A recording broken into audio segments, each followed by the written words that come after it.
Jamie. As Jamie said, I think we've got a fairly full programme tonight, and we have got quite a number of questions. So I'm not going to spend too long in introductions. But the first thing really was, and one of the questions that came in from Amanda Bryan was, could storm impact on this scale have been foreseen?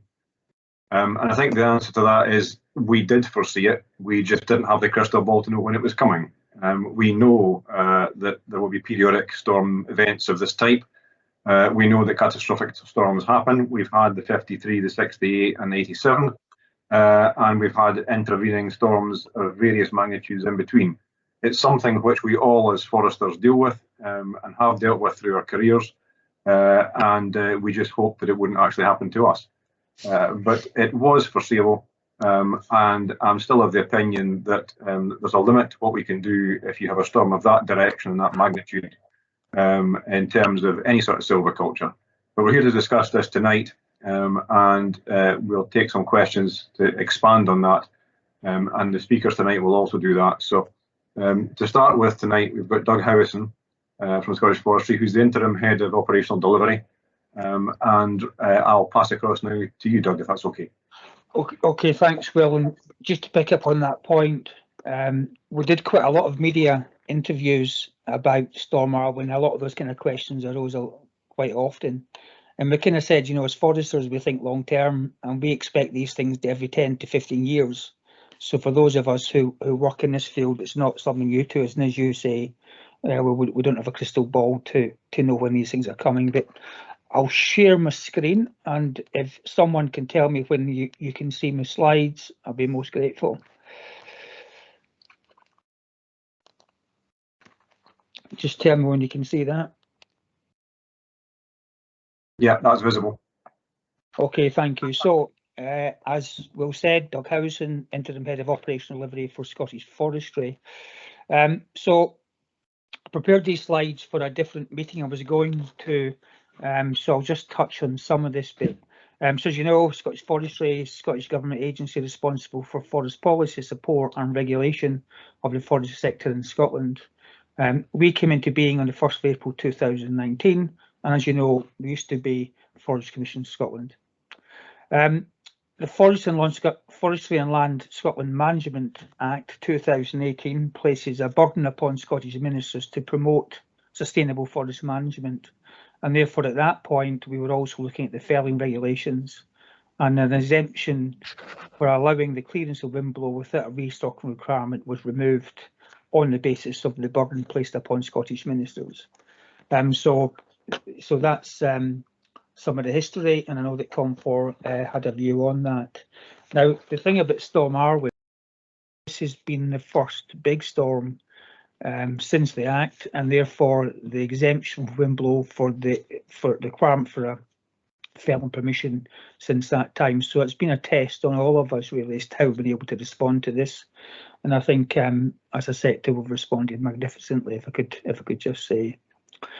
I think the early days of the emergency response, certainly we had to point out to a number of people and politicians that the forestry sector is generally not a level 1 emergency responder. We're generally not trained to work alongside railways, adjacent to public highways, under live power lines or in rivers. Local authorities, rail authorities, emergency service and overhead power line, network operators mount this emergency response. And certainly in the early days, there was quite a few questions about, you know, what were we doing? Why weren't we all out with chainsaws, cutting down trees next to power lines? And we needed to work fairly hard to say, just manage people's expectations as to generally what the forestry sector could do and couldn't do in these circumstances. But I know that some of our colleagues did help out, and for that we're very grateful.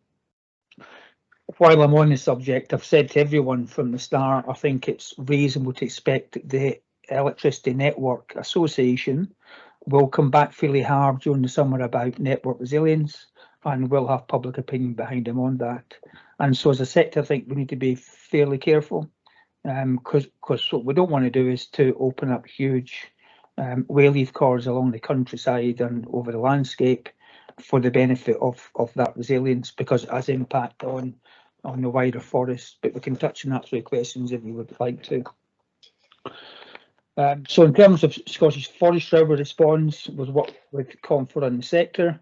We've fast-tracked felling permissions and applications. I'll come back to that in a minute.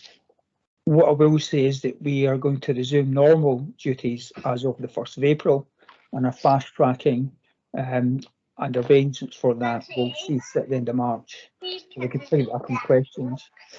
We've bolstered our resources in North East and South East Scotland in particular to help with the clear up effort. We've provided further flexibility on larger woodlands for long-term forest plans. So, for example, where there's a long-term forest plan under 5 hectares, we can provide additional flexibility through exchange of emails. Over 5 hectares, that requires a formal plan amendment, but we can fast track that without public register. So we've invoked those facilities as well, just to try and help the sector. And we've coordinated sector response with Comfort to facilitate and promote sector discussions for the benefit of coordinated timber marketing, liaising around use of public highways with timber transport groups, health, safety and well-being, which is crucially important, and providing satellite data on interactive map, which we've done for the first time. The algorithms that supports that satellite data is being improved all the time, and that's enhanced by verification from the good selves around accuracy of the mapping. But again, I think we'll probably come back to that on questions. But it's the first time that we've tried this. We think it's got really great potential in terms of developing the algorithm to make that more freely available and more often in the future.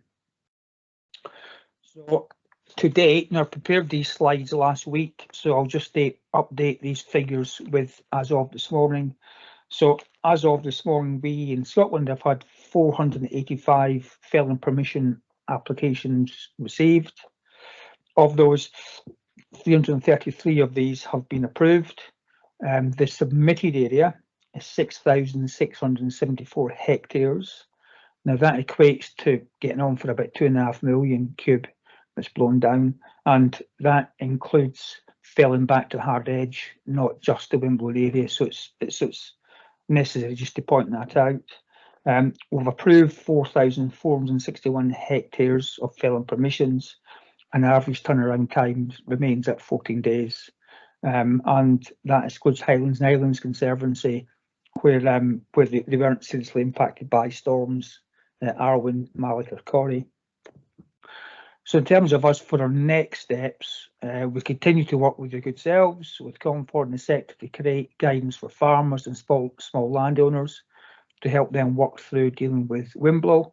I think Will Anderson, I think it's your photo that's used in the top 10 tips sheet that we've produced and is on quite a few people's websites, so thank you for that.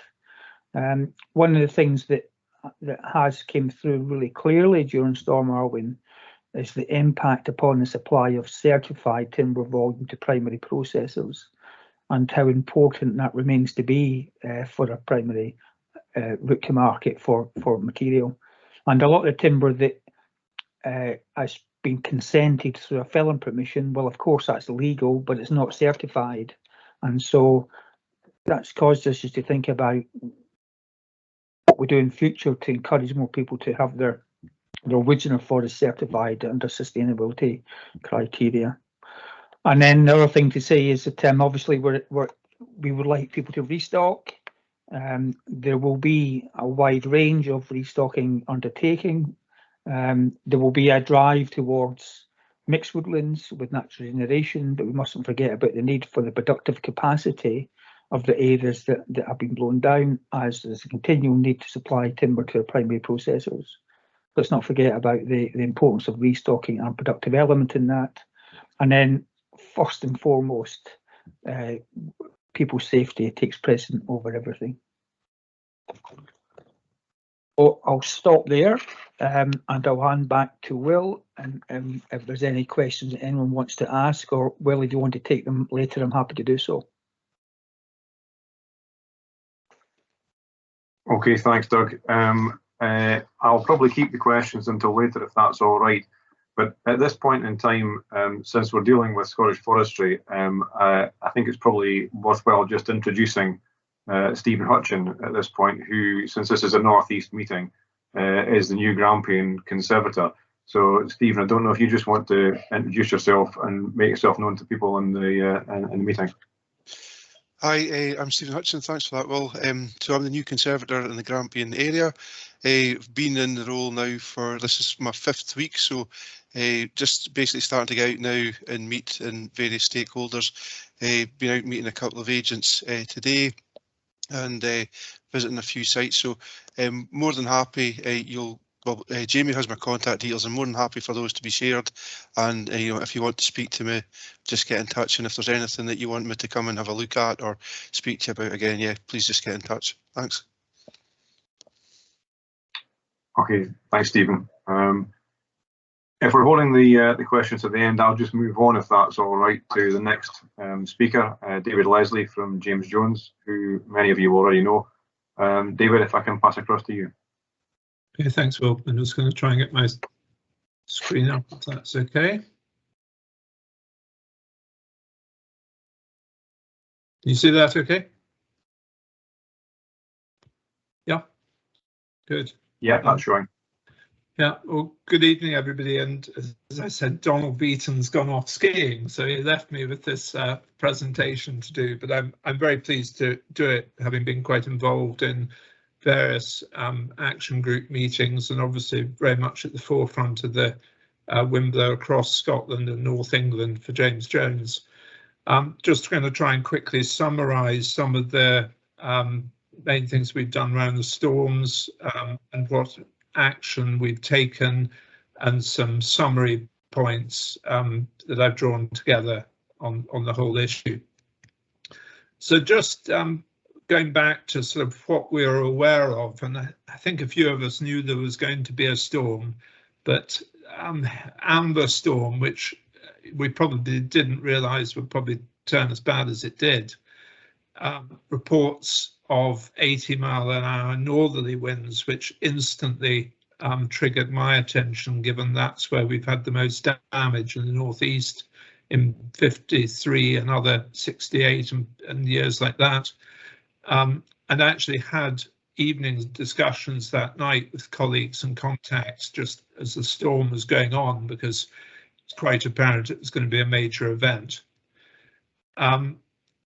Next day, we really made an initial assessment, which was, first of all, we went round our sawmills looking to see if there was any damage to the mills, because sort of asset damage is critical, and winds were very strong in Durham, and we lost a roof of a weighbridge, which ended up on top of a forklift in the yard, but nobody hurt at all on our sites. I'm good friends and contact with Fiona Maxwell, who works for SSE, and obvious that there's a lot of damage in the northeast.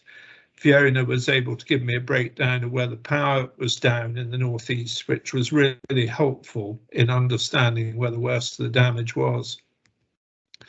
Obviously, we've got colleagues and other people we work with around the northeast who we spoke to and brought in reports of how widespread the damage was initially, and particularly from partner estates such as Willett Seafield, Forestry and Land Scotland, and Forestry England, who also had a lot of damage in the storm.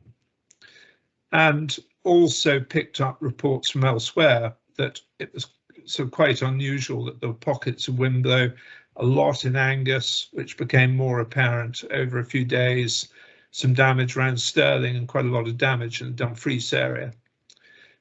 And probably the worst area I've seen is actually in our own woods at Langham, where we've probably had about 60 hectares blown in total. Largely mature woodland and a lot of damage down in the sort of north of Carlisle area. And then, of course, feedback meetings to our own board, our harvesting team and our sawmills, just to give an initial response. So that was the sort of first impression over the first 24 hours. In terms of actions of what we did to following the storm. The first thing was obviously infrastructure and safety clearance work, and quite a few people contacted us to say what were we doing, but quite a number of our contractors actually had their machines stuck in woods. They were clearing paths, roads, etc. for estates. They were being pulled in to help out. Quite often they were actually clearing their way out of their own houses, with a lot of contractors based in the area where the storm was worse, but a lot of clearance work in the initial few days with not much production. We had instant communication with COM4 to pass on any intelligence, and close contact with Scottish Forestry and the North East Action Group, which sort of morphed as it moved along into eventually a meeting to discuss the event, or two events. One of the things we did immediately was to assess our current harvesting commitments and what machines we could move from a job where they were working and stop quickly and leave that job safely and move into Wimblow. So it's really going through our machines that were working for James Jones, and also with some of our partner suppliers to look at where machines could be moved and stop cutting standing trees as soon as possible. We also looked at our contracts to see where we could defer them, and that was very important. And an initial plan for harvester movements and tying it into license applications. And the other thing was looking at mill capacity estimates and planning, and that's where we could possibly change the direction of the mills to effectively cut other species, particularly pine, and also to increase production.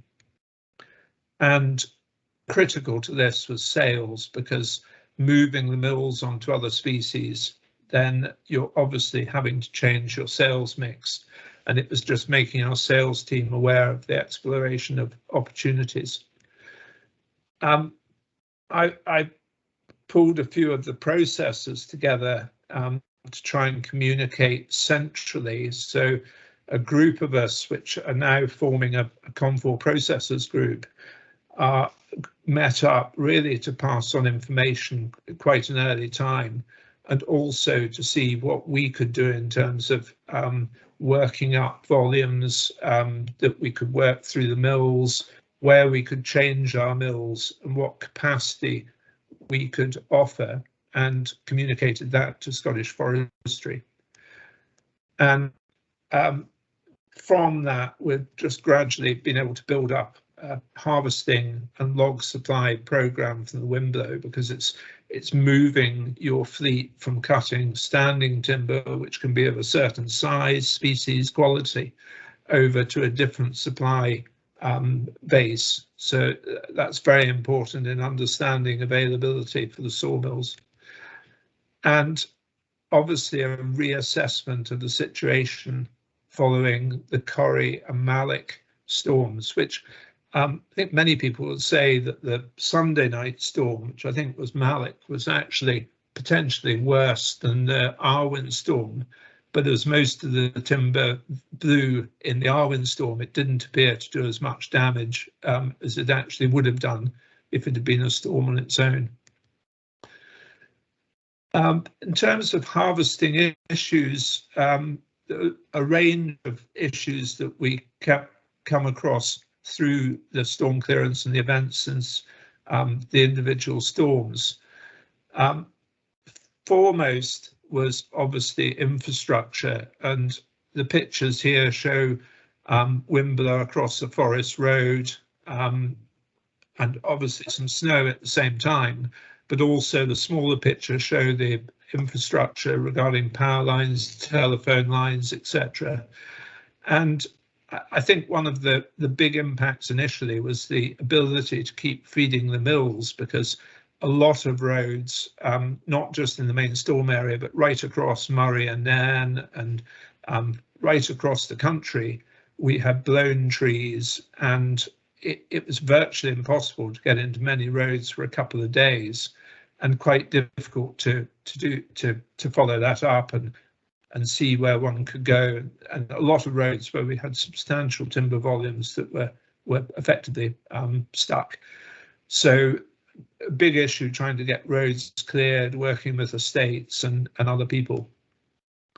As Doug said, safety absolutely paramount, and just this picture sort of typifies it, of hung up trees, standing trees, you don't know how secure they are, and route plates, and the whole issue around safety, both for professional workers in the industry, but especially other people who grabbed a chainsaw and tried to set to on what is really very dangerous activity.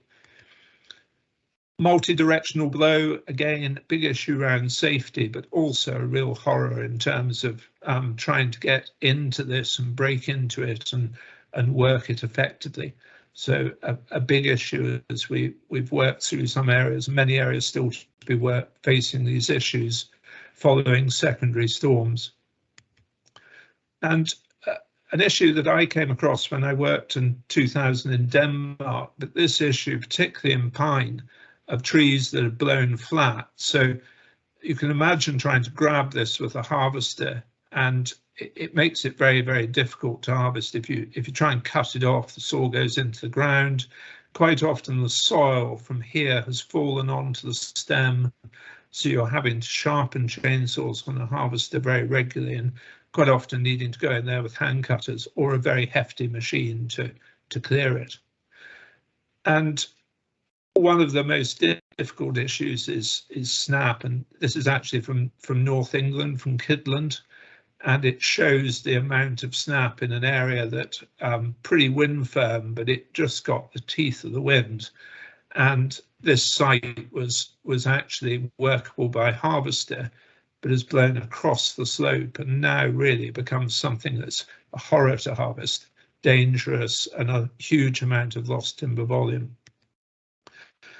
The thing also we faced, and I've just cut and pasted a little thing here from a contract, but just where we've got current commitments and we've maybe got a block of timber to fell with an end date, and owners out with the windblown area who are really not willing to forego that income, and the fact that we have to just work that and can't move those harvesters into the windblow to help clear up, and of course it's quite an issue around logistics planning.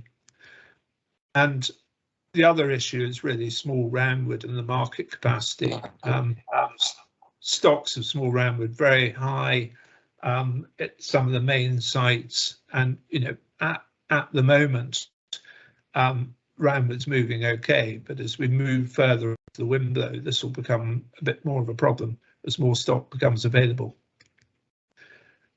Reduced production, harvester working here at Boyne, much slower, much more costly, 25% more cost to clear this and 25% more time. So you're seeing reduced production, which will only exacerbate as more machines get into the blow in an industry that's quite well balanced between harvesting and required timber supply.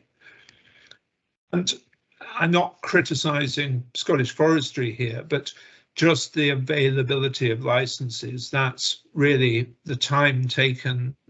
Will, my apologies for using your photo without permission, but just showing the windblow, really accurate, well done, but a lot of information here of what's happened, and getting those licenses through, having, Dietrich, you'll speak about this, the resources to do the licenses, and everybody in that chain, and how you then fit that into the planning of keeping machines going, particularly in the early days of the windblow. And the other issue is secondary damage, and this is just an area which was damaged in Malik, so road cleared, and then bang, another storm, back to scratch again. And so the issues that caused to the industry as well. And a big one is, would perhaps have 1,000 owners with a reasonable volume of timber down. Everybody wants to clear up their windblow as soon as possible, obviously. So you know, it's 1,000 calls. It's just a sort of snowstorm of volume, which obviously can't all be cleared at once. So it's trying to sort of sift all that out. And I just cut and pasted in a little report from Sean Mocken on windblow done in 2002, but just the highlight point there showing that actually spruce can be left for 18 months and still be quite useful for carcassing timber.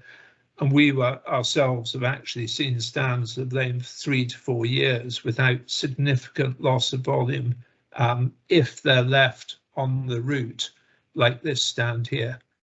Obviously with snap and other things, it's more difficult, but just making that point that spruce can be left in certain circumstances for quite extended periods.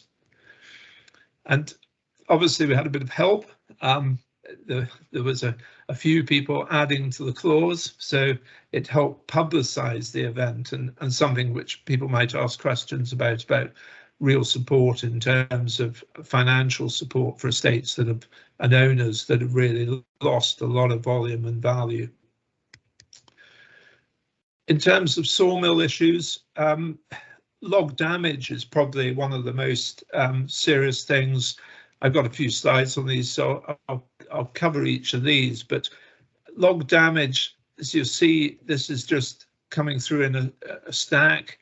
The board here is showing some cracking. It's not the board off that log, but that is the effect of it. And you're ending up with cracks and battens, which then have to be rejected and chipped, and a complete loss. So it's actually this damage which is caused by the stress of obviously windblow.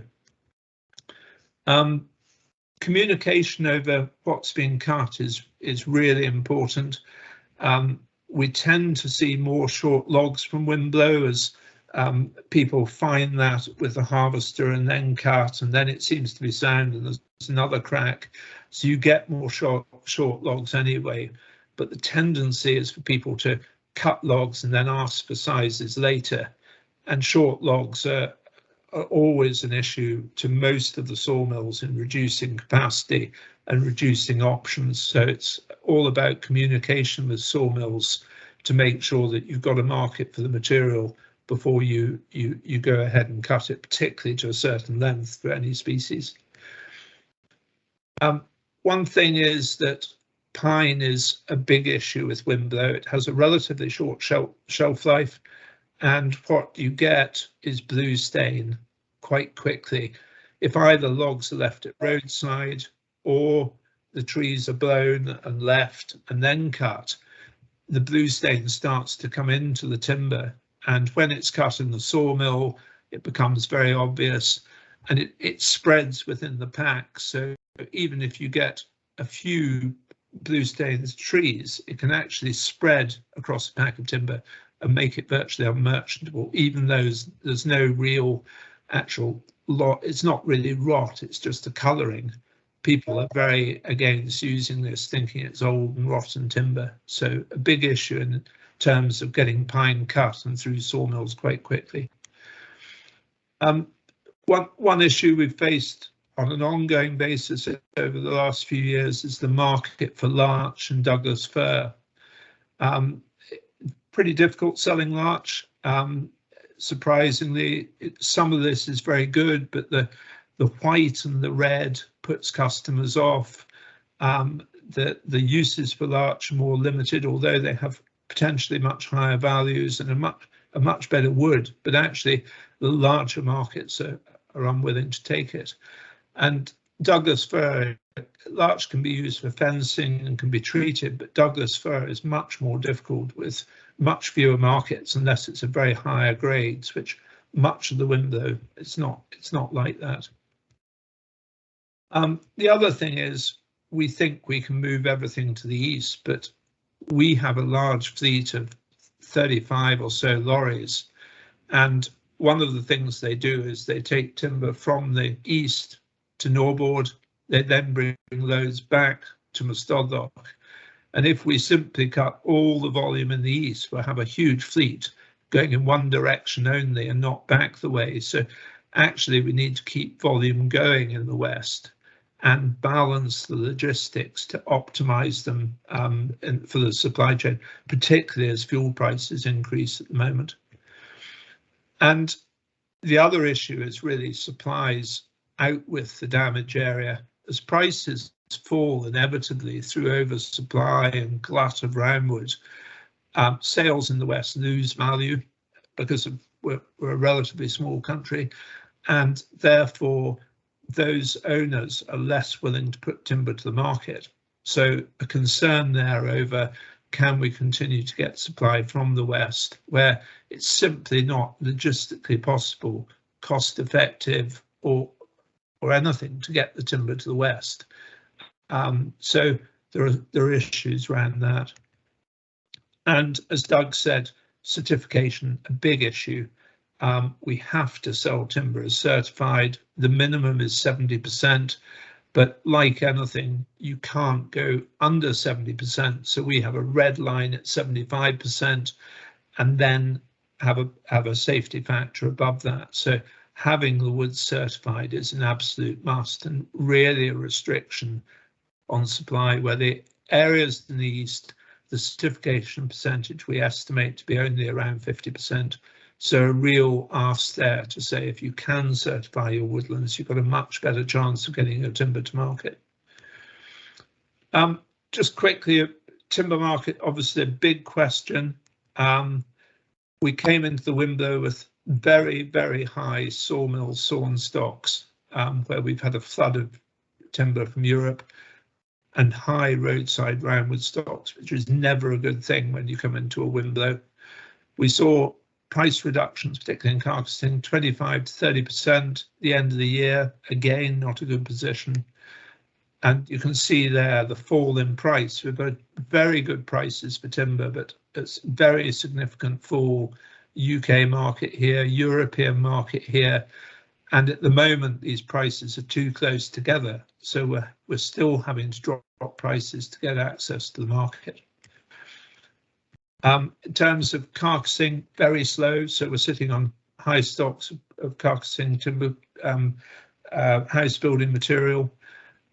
Although the fencing market, domestic fencing market, which is big, is improving because of the storm damage, ironically. Pallet market is flat. It's been flat over the last few months. Again, stock's quite high. And there are export issues for roundwood, particularly over cost of transport and availability of shipping at the moment. And there's obvious uncertainty over the Ukraine-Russia situation. And potentially that can help the market. It's a complete tragedy, but it might help the market. But what we're seeing today is spiraling costs in terms of fuel, power, parts, and everything. And of course, the certification requirements, the whole carbon agenda, the whole sustainability agenda driving certification. So rattling through, my summary of this is really, of course, safety is paramount. The damage is only 30 to 40% of the annual cut, but locally it is a big issue where there's a lot of volume, and particularly where there's other conifer volume, which is much more difficult to market in the volumes we're seeing. Pine has a limited shelf life, so it's very hard to see the blown pine lasting much into the summer. So we're trying to prioritise harvesting and take timber where we can within the market opportunities we have. Operations, Doug said, people have done a bloody good job here, and operations are well underway to clear significant volumes. I think we've got probably about 7 or 8 harvesters in Wimblow at the moment, with more moving in as we speak. So a large proportion of our volume is coming from windblown timber, particularly for the East Coast sawmills. Certification is an absolute must to access markets. I can't reiterate that more than anything, and will continue to be a must for small roundwood and for biofuel going forward. Again, windblown spruce can be left, if not snapped, for long periods. and particularly if people continue to flood the market, it's inevitable prices will go down. So any opportunity, forest managers advising on that, where timber can be left and harvested with minimal degrade. Communications with the market vital in that regard, and on sizes, and wood should have a home, because a lot of people are committing volume to us and we can't take more just on a phone call. And the market is very volatile, but hopefully it will improve. You know, it always improves in the spring, and hopefully that will be the case, emphasising the need where you can to actually keep some of the material back, because hopefully the market will come back to us. Management to mitigate windblow is paramount going forward, and I think we said, well, these storms are every 10 years, we get these big storms every 50 years, every 60 years, and it shows how fragile our forests are, and actually the need to continue to bring wood to market, both to avoid it getting over mature and out with the scope of the sawmills, but also giving a continual supply for us to be able to invest in projects like the new mill at Stodloch and new mill at Durham, which we're currently putting through planning at this time.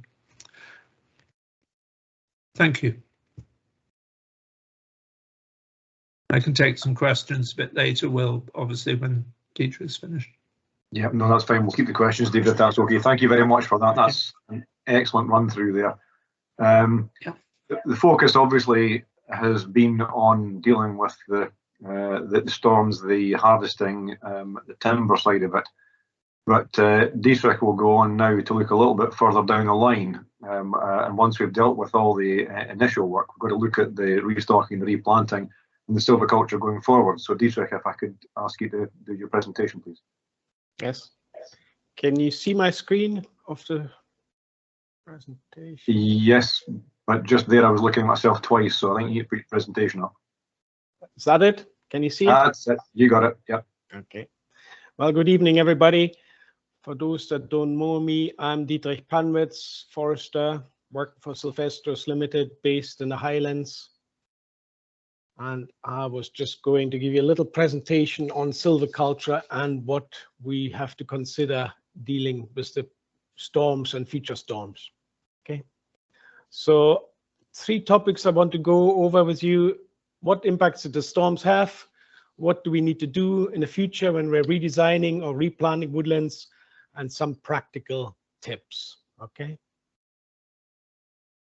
Setting the scene. So just to remind everybody, whatever everybody throws at us, whether it's wind blow, new regulations, certification, poor timber prices, to be a forester is the best job in the world. I've been in Scotland since '91, missed a lot of the major forest events, you know, the big tax schedule breaks, B&D, the storms of the 80s, the droughts in Germany.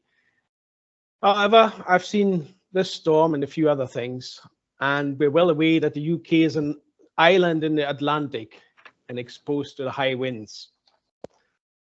For those of you that ever traveled on a little boat through the Pentland Firth, you know what I mean. It's horrendous.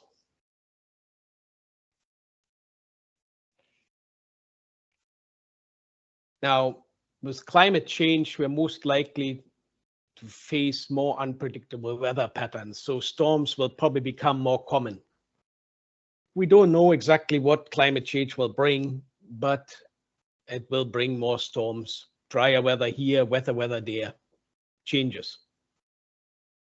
Previous speakers have given you some insight of how much timber has been lost. 2.2 million cubic meter, I think was quoted. 8,000 hectares of clearfell wind blow approved already. There's more to come. All this will lead to a large amount of uncertified timber coming onto the market, premature, sometimes with poor access, wind breakage, and it's all unplanned. You know, we don't like unplanned operations. We want everything nice and neat. Okay.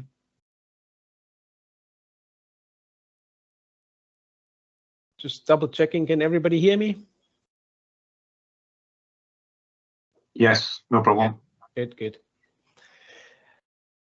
So all these challenges could potentially lead to poorer returns to the owners. Okay. And the storms hit us when we were already busy. You know, where our emphasis in the forestry industry is probably a lot on new woodland creation. And we were busy with still harvesting a lot of timber and good prices. On top of that, you know, we're maybe just coming out of COVID-19 situation. We're getting back to some sort of normality, and we've been hit by this another disaster. But we're positive and optimistic people. Here we go, look at these poor planters, huh? And the windiest place in Scotland planting birch trees. I think there are 60, 90s, as some nurseries would call them, strong plants. So in summary, we're busy already. We have stretched resources, you know, planting material is short because we have so much new planting going on. Machinery is short. Labor, both manual and skilled operators for machines are short. Timber returns could be potentially lower. But I always see disasters as opportunities. Okay? Look for the opportunities, otherwise you get depressed. So, next point I wanted to talk to you about was what do we need to do when we redesign or replant woodlands? Okay, so go back to square one. You have a woodland that's blown over, and you have to think, who is your customer? You know, who's the client? Who do you want to please? What do you want to achieve? What is the aim? Let me just check my notes here. So, you know, is your customer a community woodland or social enterprise that just wants to have recreation in their woodland? Is your customer some environmental organization that wants to improve the environmental benefits of the woodland? Or is your customer solely focused, or his main interest or her main interest is economic returns? Need to know your customers. What do they want? What do they want to achieve? So customers can change. So, you know, your woodland that's blown down was maybe planted as a commercial crop, but the woodland might have been handed down or sold to somebody else, and the customer, the client, now wants something completely different. Or vice versa. You have planted birch woodland or broadleaf woodland, it's all blown down, and the client is actually interested in increasing the economic returns. So know what your customer wants. Then you can develop an aim. Sustainable development, you know, the balance between the needs of social, environmental, and economic factors. That will deliver the best and highest benefits. If you can fulfill that lovely triangle we've been all taught at college, university, school. Whatever you do in all your operations, reduce the risks. So the risks to your clients, the risks to yourself, the risks to the public. Don't practice something that is untried and has a high risk. Practice sound silviculture. Try it and test it. Practice something that's of long-term benefit, not just short-term gain. Stand up for what you believe is right for the long term. You know, you maybe have to argue with your client or with the statutory agencies about that, but stand up and make sure as a forester you deliver what's good in the long term. Okay, here's something that might work in the long term. Next slide. Look, lovely pine woodland, native pine scheme, grant aided, highest grant aid you can probably get. But I plant these native pine wood schemes with a high stocking density of Scots pine, with the remit of having the potential to have timber. You know, that keeps the options open to the client in the future. I don't know if anybody can zoom into the slide and focus onto it. Will? No, we've not got that unless you do that. Okay. Okay. Well, I'll try and zoom here. Look. Oh, is that working? Yes, that's working. Too much zooming. Oh. very bad. Sorry, bear with me. Anybody can tell me where this is?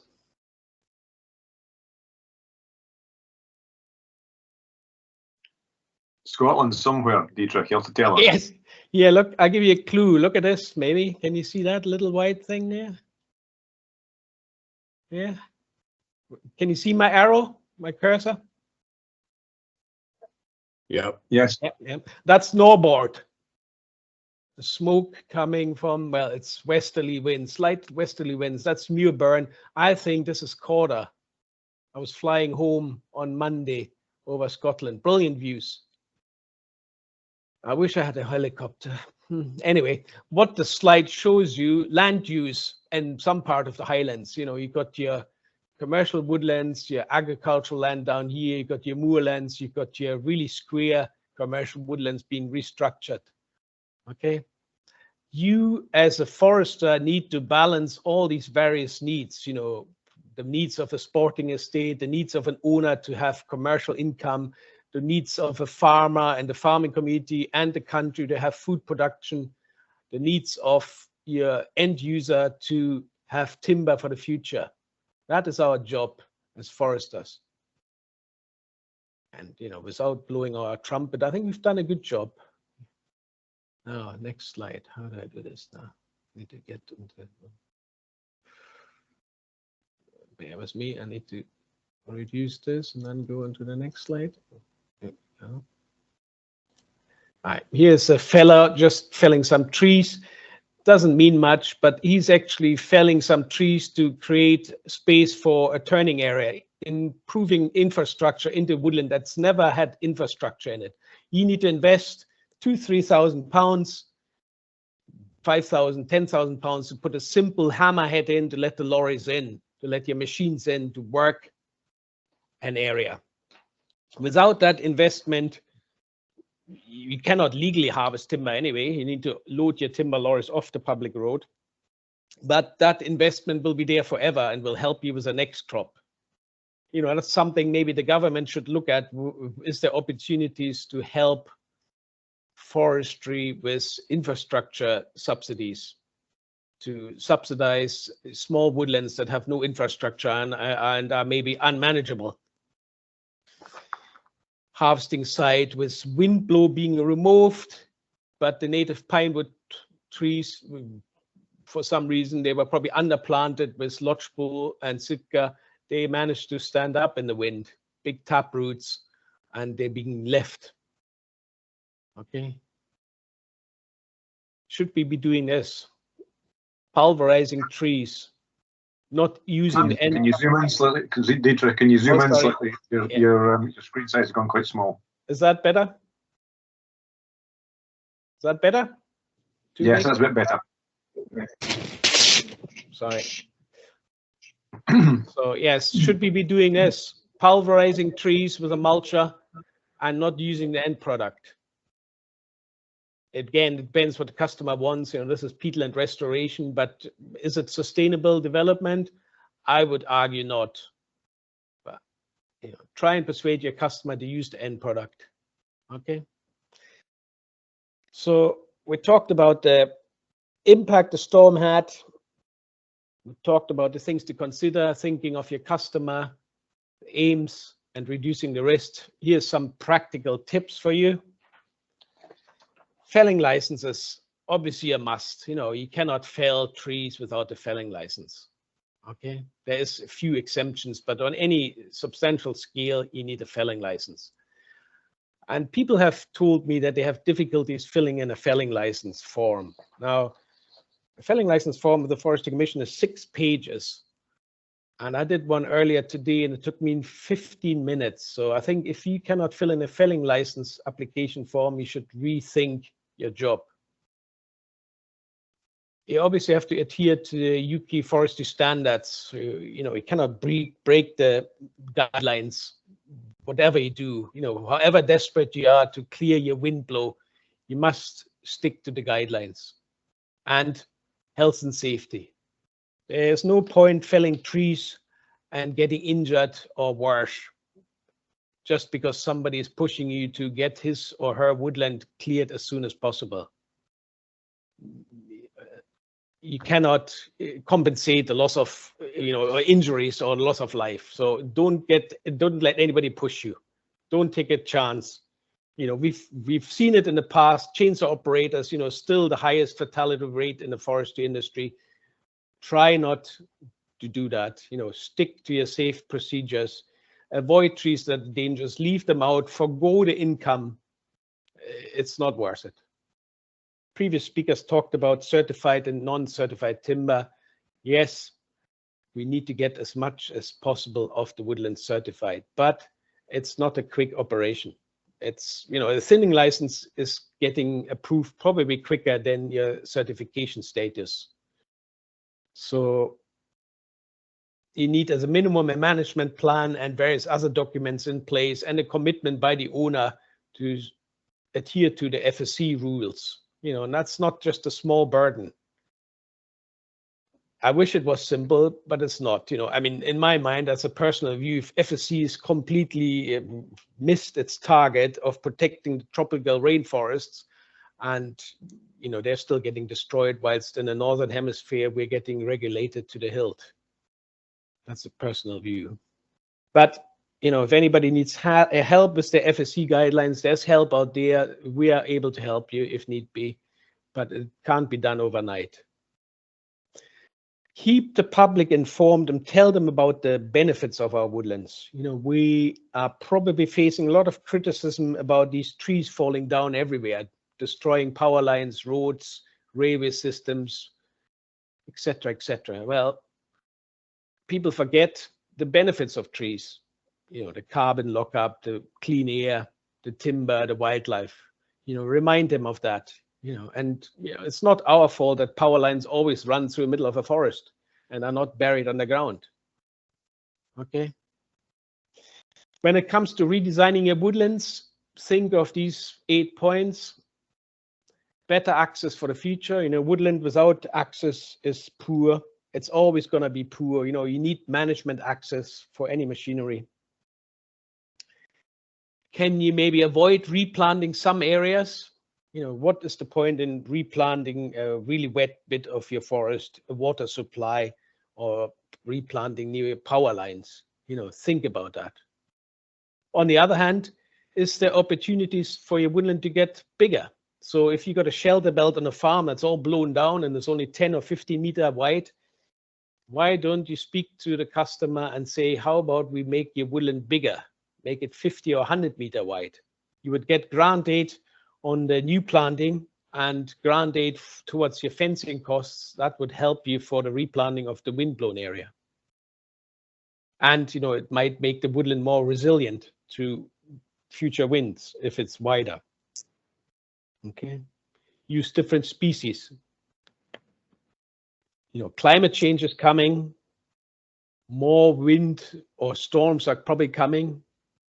Maybe look at species that have tap roots, Scots pine, or some hardwoods.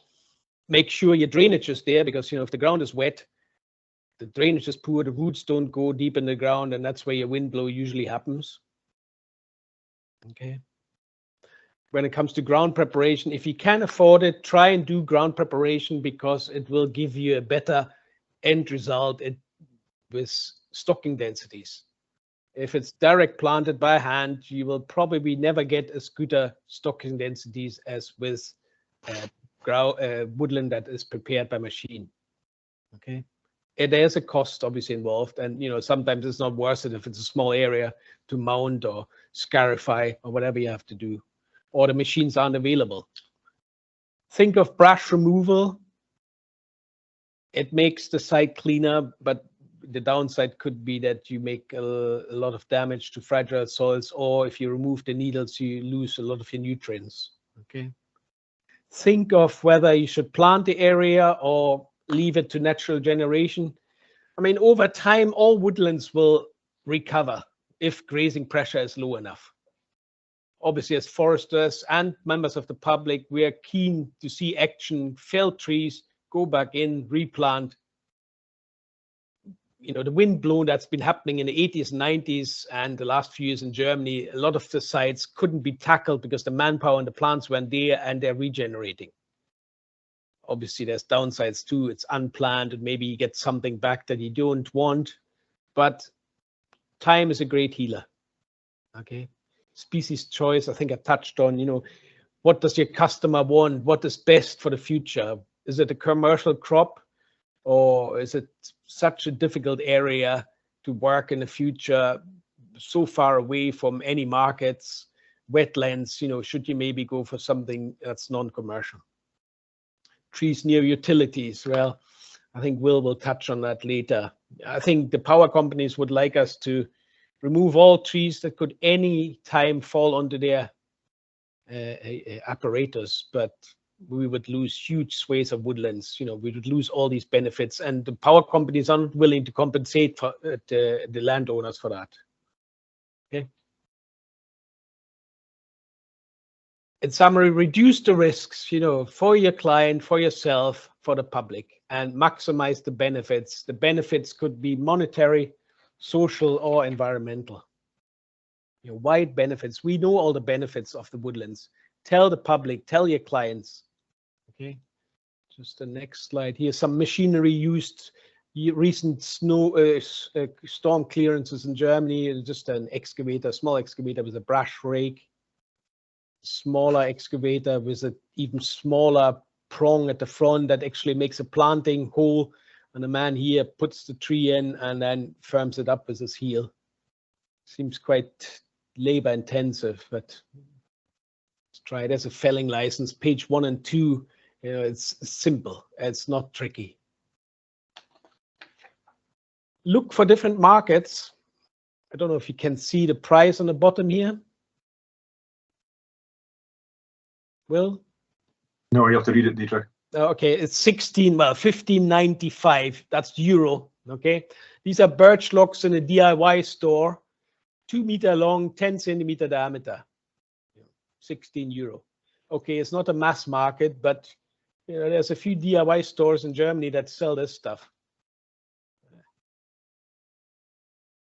Finally, woodlands provide many benefits. Okay, so here, a Christmas tree.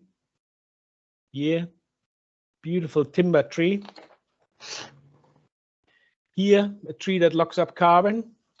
Here in the background, you see trees that provide capercaillie, black grouse habitat. And here in the front, we have footpaths for the public to enjoy and for my dog. Okay. And I'm afraid that's all I've got time for tonight. Thank you. Thanks, Dietrich. That's great. That's been 3 very good presentations.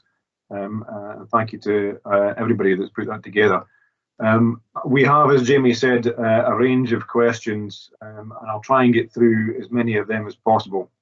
And if I can go back in the first instance to Doug, a question from Carol Robertson. I think you've already dealt with this, is the resource allocation from Scottish Forestry on dealing with felling permissions, and I think that's come across clearly as a success story, and most people that I've been talking to have commented on how well that is being dealt with and the speed that things are being turned around. But following the initial impact, this is Richard Palmer, of Storm Arwen, how much additional damage has been caused by subsequent storms in early 2022? In particular, how reliable is the data from the smaller woodland owners? Would you like me to take that, Will? Yes, please, Doug. Okay, thank you. Yeah, so on your first point, yeah, thank you for that recognition. I think the team in Scottish Forestry have pulled out the stop to try and help. We will bring that to a close at the end of March because it's unsustainable. But there will be a requirement after that to kind of do a lessons learned approach to think about what we've learned, what we've done well, what hasn't done so well, because there will be another time, another occasion when this will happen, as we've discussed this evening. In terms of the second part of the question, yeah, I think probably there was Arwen and the 2 immediate storms after that did most of the damage. We don't think the subsequent storms did as much damage as the first 3 that we've discussed this evening. And then in terms of the future resilience, well, you know, Mother Nature's a wonderful thing. We will replant these areas with different species, with different age classes, and that will bring us diversity just through the process of management in the longer term ourselves, which will help us to add to our diversity and resilience. Great, thank you, Doug.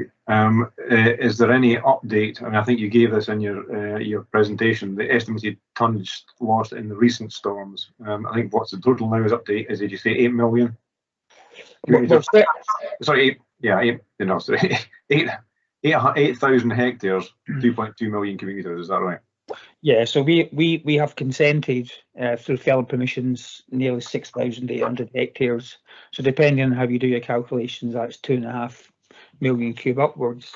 But of course, that's just Scotland, and certainly in the south of Scotland, that kind of marketing zone between North England and South Scotland, there's more in North England to go at as well, and that marketing zone is critical in that area. So we think about 2.5 million cube at this point in time. And you touched on it from the point of view of the assessments, but do you think that as we get through this, because again we're covering a large area of ground here, that there might actually be some more to add to that? Undoubtedly, I think in some of our previous meetings as a sector, I'd highlighted some of the figures, and David had come back and said, well, remember that's not the area that's blown, that's the area that's blown, and the hard edge felling that accompanies that. So as far as we all know, that if you have an area that's been weakened, you will get more storms after that and more wind blows, so that's to be expected, Will. Yeah. Dietrich, can I just ask you to stop your screen share, please?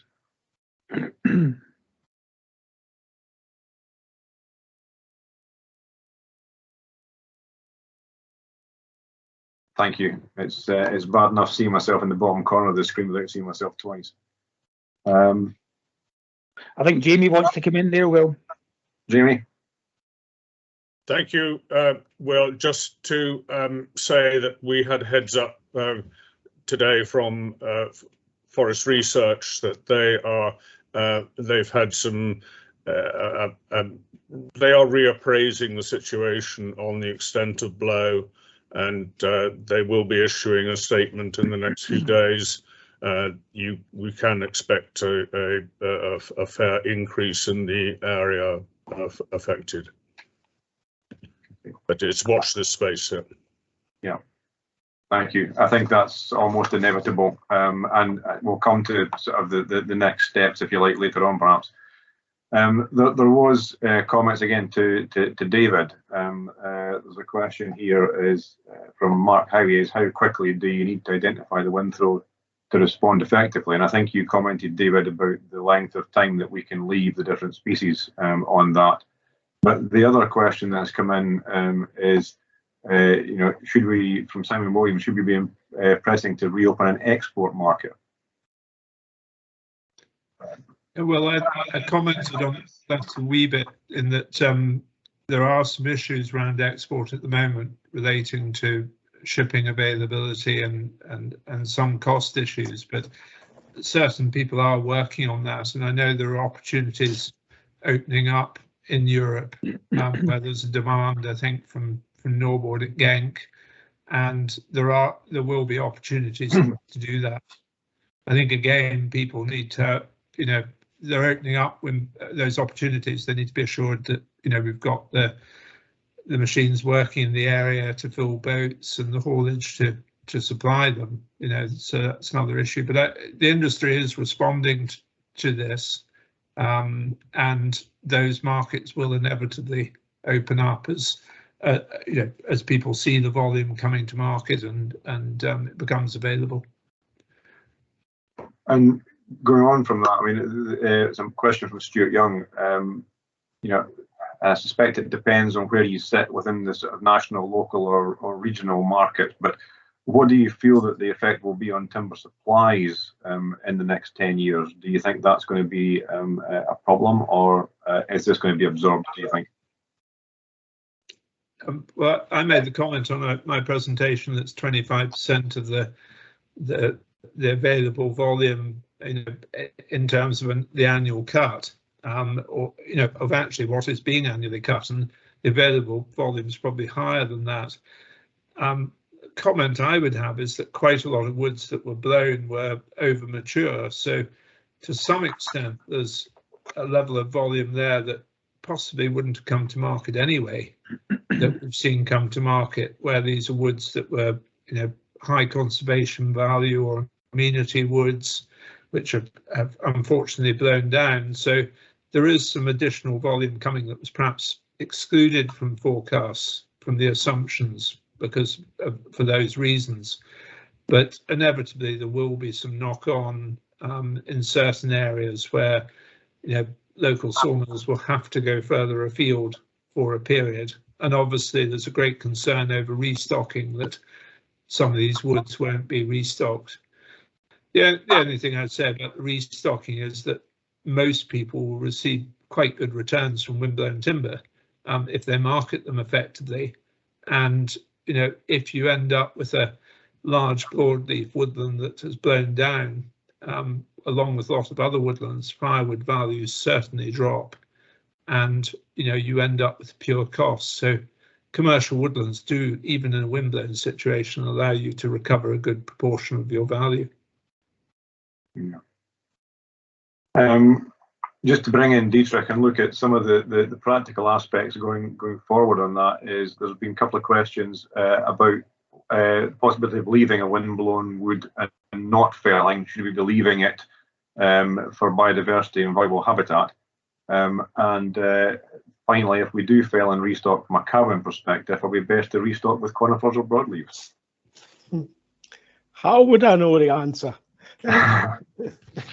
Look at your client, Dietrich. That's exactly. Sorry. It depends on the woodland and the situation. I mean, as a forester, I would leave always some dead wood, standing dead wood, fallen dead wood for biodiversity.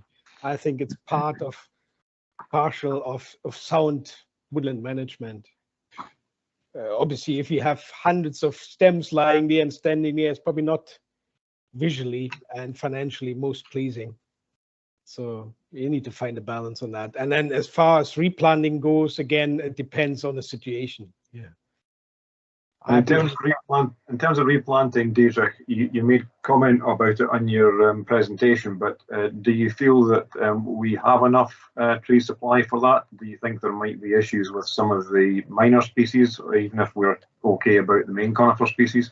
I think there's already an issue about the major conifer species, they're being short for this planting season. Larch and Douglas fir is maybe not the main conifer, but they are sold out. Birch is sold out, and that obviously, when we're talking 6,000 hectares already approved, that's 15 million trees if they're planted at 2,500 a hectare. The nurseries cannot produce that. Doug, Sorry, I was going to say, I see Doug's hand up. I think I might know what he's going to say, but Doug, you want to add to that? Yeah, thank you. Just to say that Stephen has just prompted me to say that we're still seeing 20 plus felon permission applications coming in per week in Grampian, but one of the things we are seeing is a very big shift towards planting spruce in a lot of the pine areas. And I think that's a representation of people's concern over the availability of plants and the availability of species for species diversity. But we do have to caution against climate change predictions, particularly in the northeast of Scotland, and the likelihood that spruce would be a suitable crop for that area into the long term. As we know, there is some providence trials and some tree breeding going on, and it may be that some of the spruce rotations might foreshorten significantly, which may make that a possibility. But we just would want to urge some caution in some parts of the northeast of Scotland. Yeah, I think that's a fair comment, Doug. There is an issue, I think, in that. The question I would also put back the way is that I think we need to look at that on a site-specific basis, because I'm certainly aware that in some cases, as you said, a shorter rotation with spruce is probably going to be acceptable in some places in the northeast. But equally, I think that we're looking at legacy woodlands, as David was saying. A number of the woodlands are over mature. We're looking at legacy woodlands that were planted perhaps on ground which was too good for some pine, and we're seeing that in terms of the form and some that are coming forward. So there is a number of issues there that it's dangerous perhaps to generalise, but I do take your point. Now, I saw a hand go up there, and Jamie, you can help me with who's still got the hand. Was it John? John Cameron. Cameron. If I could ask John to come in.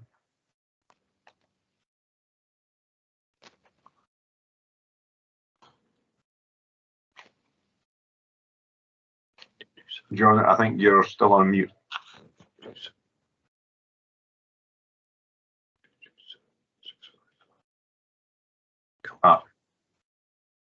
Is that better? That's it. Sorry, Chairman, I apologise for not being able to handle the technical side of this.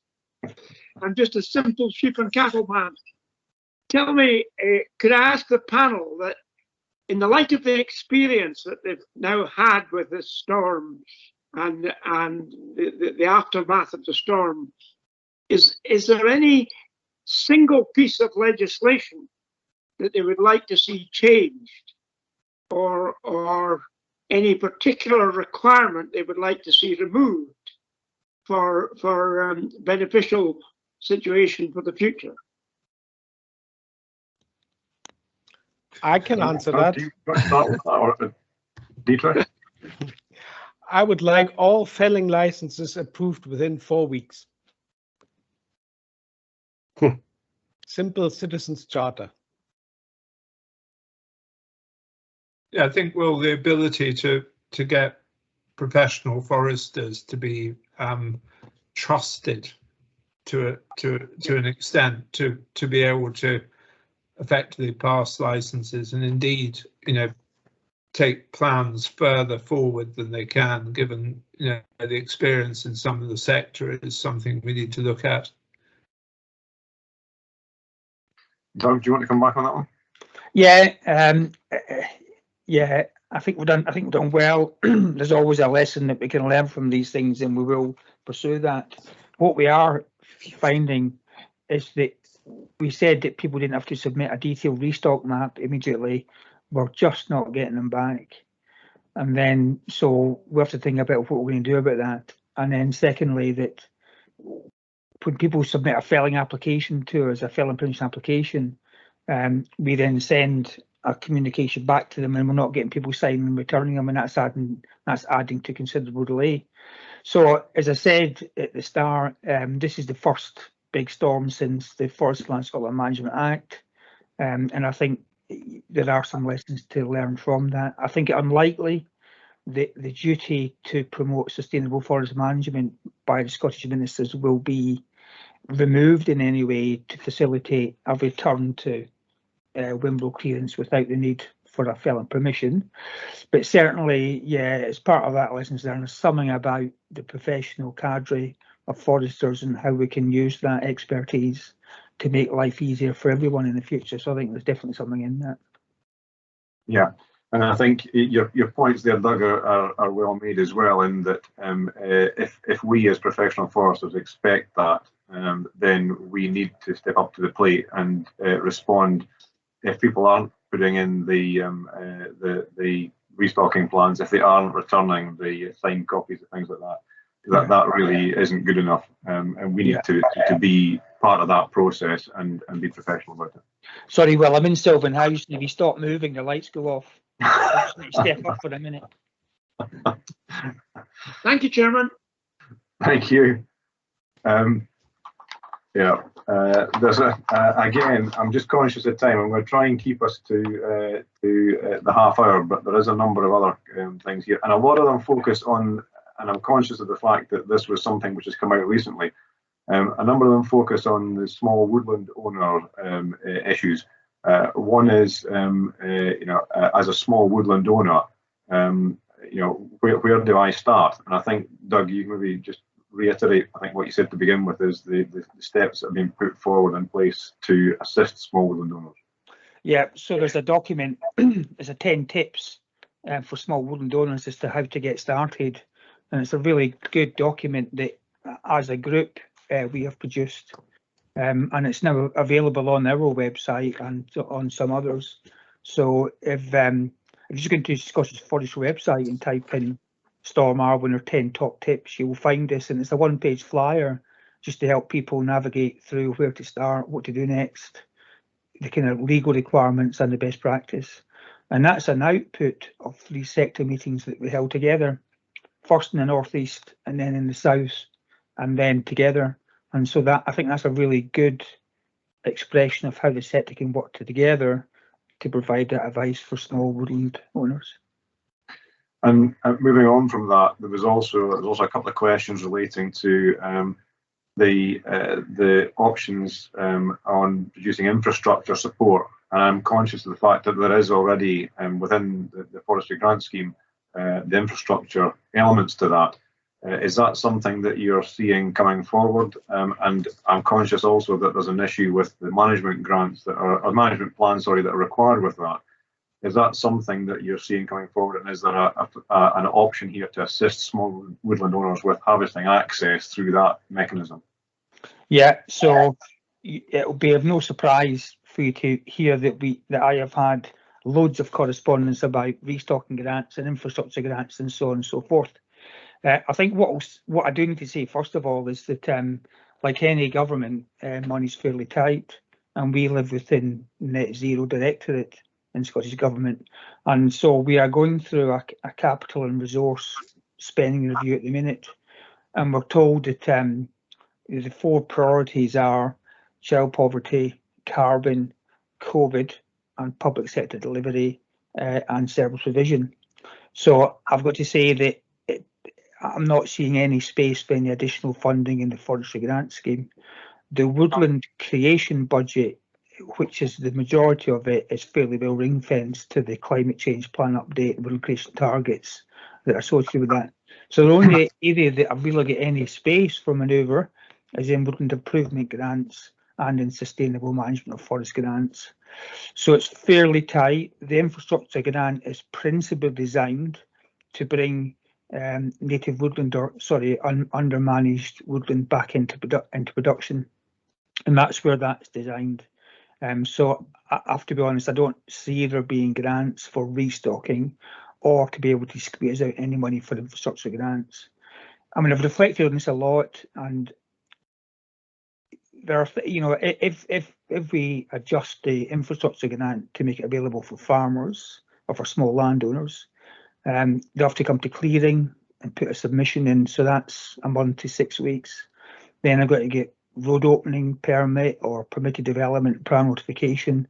We're into June, July, and it's possible that they can get timber out on a forward and rubbers without the need for a road building to get to a shelter belt.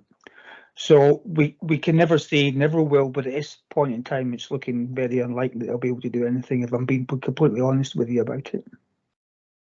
Okay. I mean, I suppose, you know, the one thing that allows people to do that, and we're talking planning, I think that is an issue, obviously, with pine. I think we should probably reinforce the fact that just because there's a degrade in pine doesn't stop it going to a market. It does devalue the market it can go to, but it's still there. It's still a resource. But that resource may, and particularly in the smaller woodlands, be uncertified. So there is a question, and perhaps I'll put this to the panel. What are the options and processes to convert uncertified crops to certified crops for small and medium-sized holdings?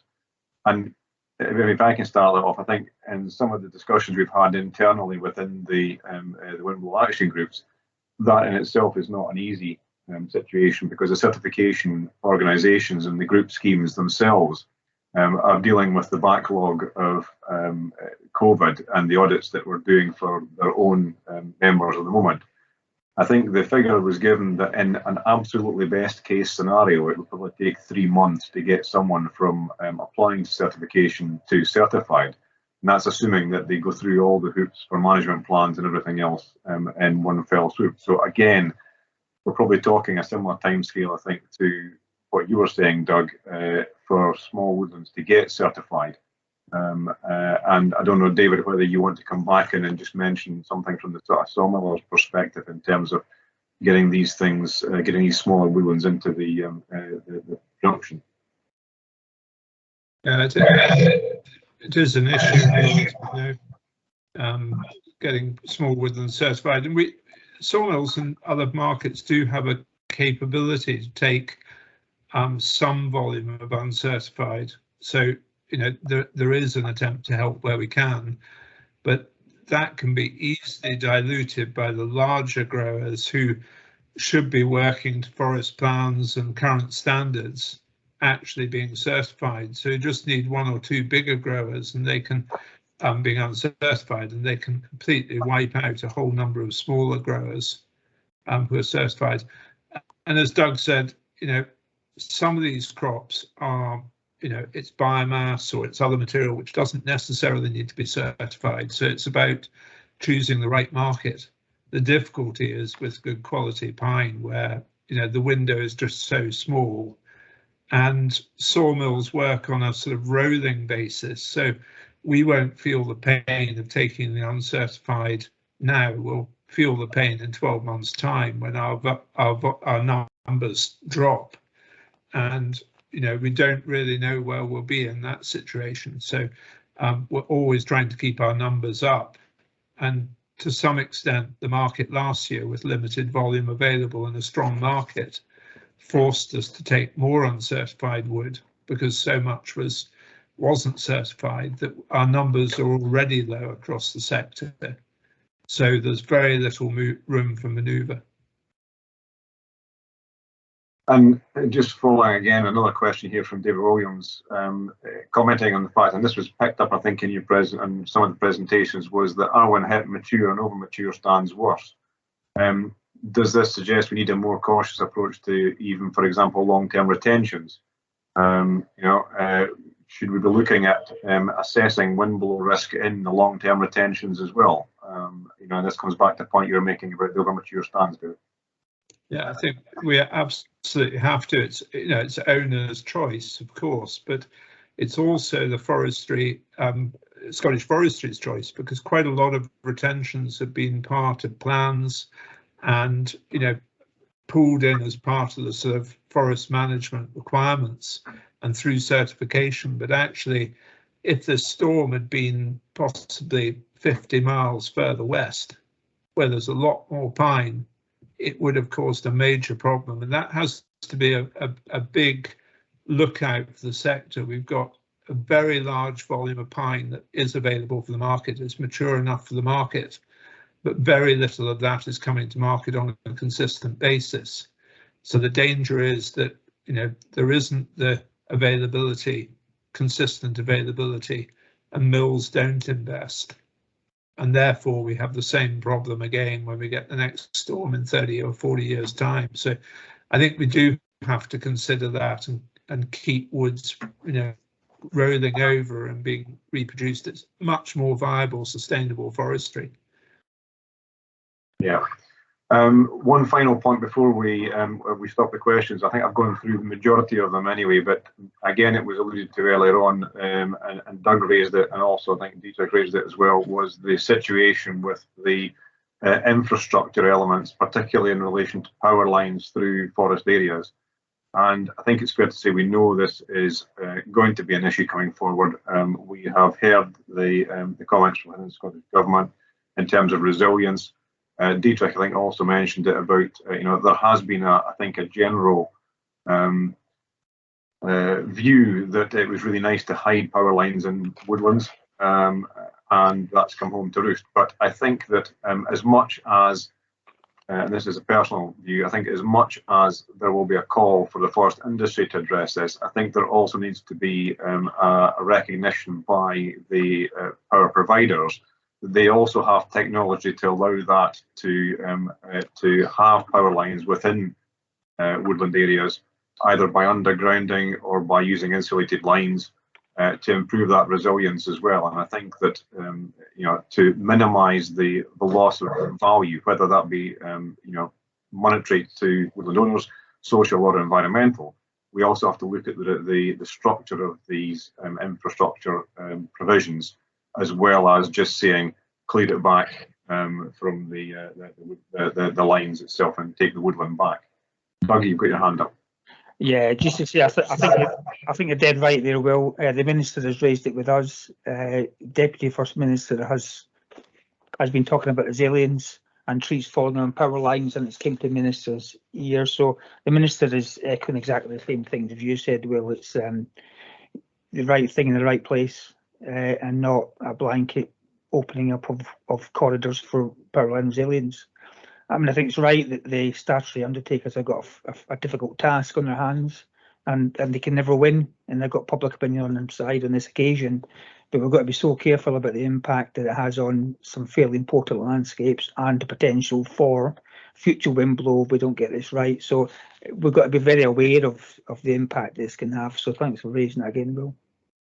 Dietrich? Yeah, just quickly to say, we need to make sure that the government hears us. SSE is a bigger, more powerful organization. Sorry, the big power companies are big, strong organizations and have the ear of the Scottish government, renewable energy, etc. But we must make sure they hear us. Profits of some power companies cannot go ahead of the benefits that woodlands provide. That's what we have to fight for. I think that's a fair comment. Unless there's anything else, I'm not seeing anything coming in the chat, so Jamie, keep me right on this, but unless there's anything else, I think I'll try and draw the questions to a close there. The only thing that at this point I'd like to say is, on behalf of everybody in the meeting tonight, I would just like to thank the speakers both for the presentations and also for the responses to the questions. I think that's been 3 excellent presentations and some good discussion afterwards. You've also in this got a presentation from Jamie on the updates from Confor as well, which must have come through to you by email, probably for everybody that was on the mailing list. Jamie, am I correct? That's right. Everyone who had registered, I might have missed out 1 or 2 people who tried to register this afternoon.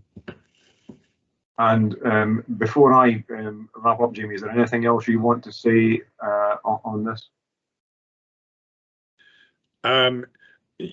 Yes, there is, if I may, Will. I'd like to try to share my screen very briefly because some of you will know that I am retiring at the end of this month, and I'd just like to introduce you, if I may, to my successor, April Armstrong, who will be joining Confor on the 4th of April. And I hope that I've been privileged to have some fantastic support from many of the members of Confor, but none more so than my 3 regional managers, Will himself, Graham and Henderson, and Colin Kennedy for a long time, and now Eddie Addis. And I would never have been able to achieve some of the things we've done in Confor without your kind help and support. And I'm sure that you will all wish to support April as she faces the new challenge in her life. Thanks, Will. Jamie, I think that's well said, but I think that the same goes back in that I don't think, or I hope you realise the esteem that we within Confor and within the industry owe you in as a result of all the work you have tirelessly done on our behalf in the sector. I lost track of how long I've actually been involved with you now, but it goes back a long way back to FTA days. And I've always enjoyed the work I've done with you. I've always enjoyed the banter, but most of all, the support that you have given to the sector is exceptional over the past 20 or so years. And on behalf of everyone, and I'm just sorry we can't do this in other than a video meeting, but on behalf of everyone in the sector, just please accept our thanks for that. And enjoy a long and happy retirement because you deserve it. And thank you very much, Jamie. It's been a pleasure. Thanks for your kind words. Thank you. Thank you, Jamie. On that note, having embarrassed Jamie entirely, I will draw the meeting to a close, and I'll just check the chat. And then Jamie can probably see a list of things coming through in the chat now anyway from people congratulating him. So, you know, from our point of view, I'm sure she'll do well, but April has got some fairly big shoes to fill. And thank you very much again, Jamie, and I'll draw the meeting to a close on that point. Thank you again. Bye for now. Cheers now. Thank you, Will. Bye.